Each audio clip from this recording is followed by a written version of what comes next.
l'invité de Béatrice Rulle aujourd'hui. 6 minutes pour être élu. Spéciale élection cantonale avec Laurent Sédou, candidat de Liberté et Justice sociale. Bonjour Laurent Sédou. Bonjour Béatrice. Merci d'être sur Radio Lac ce matin. Laurent Sédou, vous avez été l'un des fondateurs des Verts libéraux en Suisse.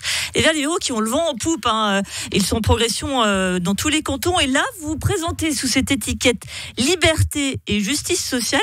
On va se demander si tout va bien, Laurent Sédou. Oh oui, tout va bien. Je ne me suis pas éloigné sur les valeurs verts libérales. Je suis un fondateur à Genève. En Suisse, c'est les Uriquois qui l'ont créé. Simplement, vous n'êtes pas sans savoir que faire le quorum à Genève, 7%, c'est quelque chose qui est très compliqué.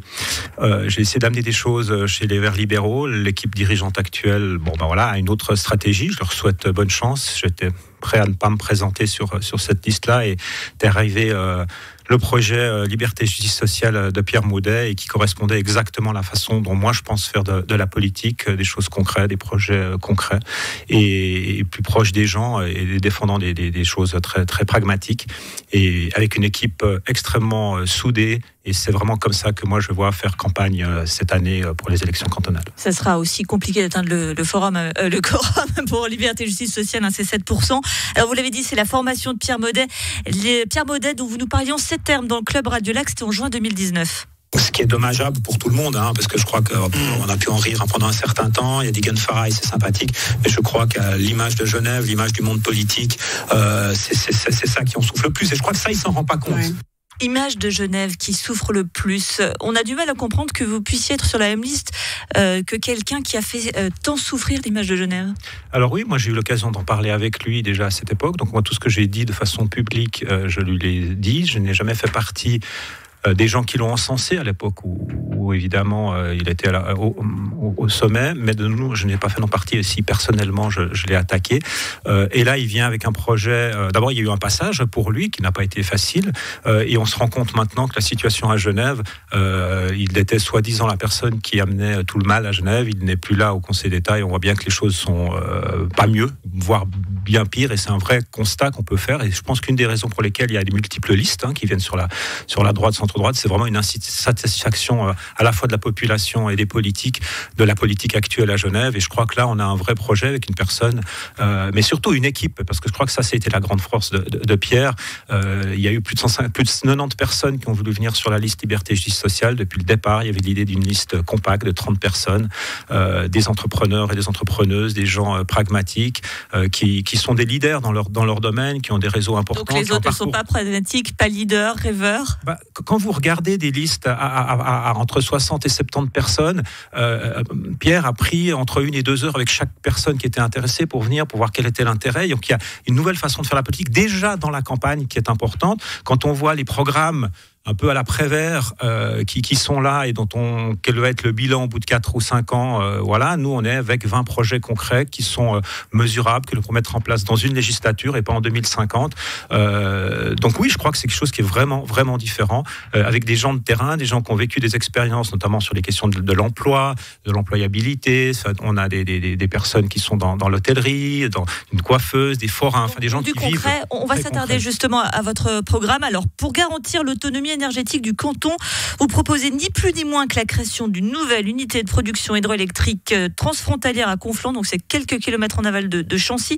Quand on voit qu'on a mis 100 ans pour faire le CEVA, qu'on n'arrive pas à se mettre d'accord sur un P+R, votre nouvelle unité production hydroélectrique transfrontalière, on la voit en 3555. Là, ce ne sera pas dans la législature. Non, parce qu'en fait, ce projet était même mûr dans le début des années 2000.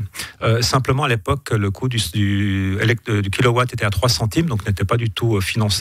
On voit bien maintenant où on en est et on voit bien vraiment la façon très forte qu'il faut qu'on ait de l'indépendance énergétique. Donc ce projet, il est prêt à mettre en œuvre pendant cette législature qui vient. Alors, autre proposition, une caisse maladie cantonale publique. Ça, c'est aussi un peu un marronnier dont on parle beaucoup. Et on voit aussi combien c'est compliqué de le mettre en place. Le peuple a d'ailleurs refusé, c'était au niveau fédéral. Mais pas le peuple genevois, comment vous comptez réussir à le faire, si je vous ai bien entendu, en une législature?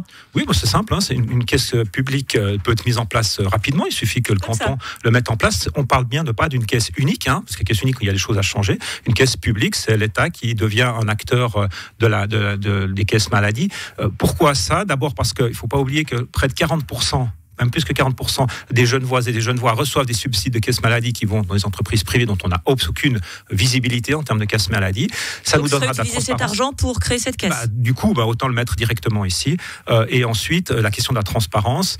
Moi, à titre professionnel, je suis pas mal dans le domaine médical, laboratoire d'analyse médicale, et on voit bien le manque de transparence qu'il peut y avoir dans ces domaines. Donc, de fait, de mieux connaître comment ça fonctionne, d'éviter de faire des réserves. Du coup, il n'y a plus besoin de faire de réserves, et cet argent reste ici. Donc, ça nous paraît une évidence, de le faire. Et le peuple genevois l'a plébiscité, même si le peuple suisse n'a pas voulu, l'a plébiscité lors d'une votation. Je crois que là, les choses ne devraient pas poser trop de problèmes.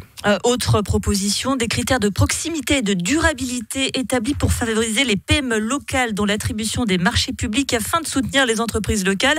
Ça sent bon le MCG, ça, Laurent Sédou ? Non, du tout. Et moi-même, avec mon entreprise, je suis également confronté à ce genre de choses. C'est qu'on commence à faire des lots, c'est-à-dire des lots qui sont attribués par des marchés publics de plus en plus importants avec des montants extrêmement élevés.